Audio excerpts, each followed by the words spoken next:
Alors, nous voici partis sur l'exercice 3, toujours issu du livre scolaire. Une question facile et hyper classique qu'il vous faut absolument maîtriser et qu'on va résoudre grâce au système données inconnues, formule, calcul et résultat, DIFCR. Donc, qu'est-ce qu'on me dit? On me dit, on prépare une solution contenant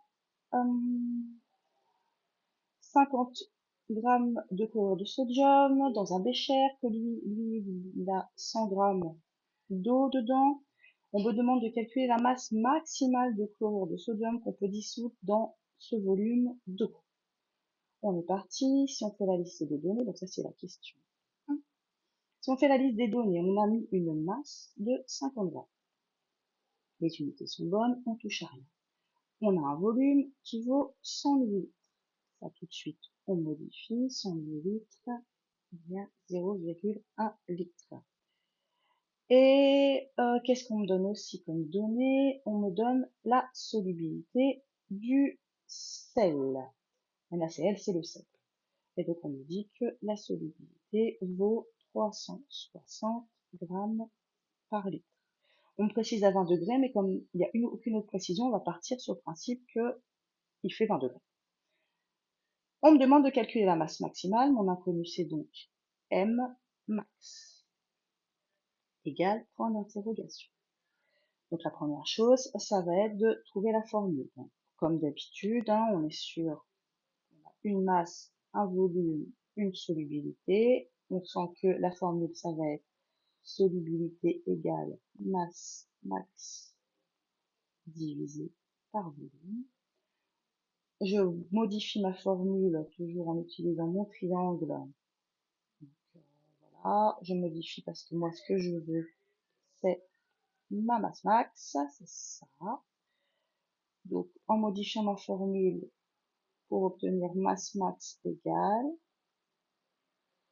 et là, c'est la solubilité multipliée par le volume. C'est ma formule littérale, c'est-à-dire ce que je cherche égale une combinaison de ce que je veux, de ce que j'ai déjà. J'ai plus qu'à remplacer dans ma feuille de calcul. M max égale, donc ma solubilité elle est 360. Le tout multiplié par 0,1. Et si je passe à la calculatrice, ou je peux faire de tête car c'est pas bien dur, ma masse maximum possible à dissoudre, elle vaut 36 grammes. J'écris dans mon résultat, M max égale 36 grammes. J'ai pas besoin de faire de phrase réponse, ma présentation est assez claire, j'ai bien codé mon ensemble. Voilà. Question 2. En déduire si la solution obtenue est saturée. Là, j'ai pas besoin de passer par la méthode DIFCR parce que j'ai absolument toutes les valeurs possibles. Donc la question 2, je vais la rédiger sur ce côté-là. Question 2.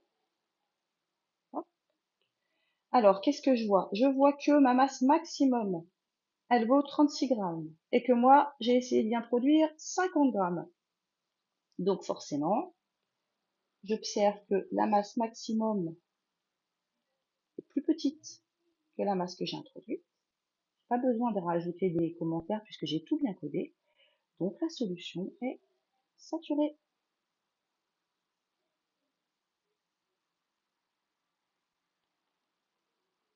Est saturée. Et je peux même calculer si je veux la quantité de sel qui a précipité. Et c'est 14 grammes. 14 grammes à précipiter. Et voilà, c'est terminé pour cet exercice.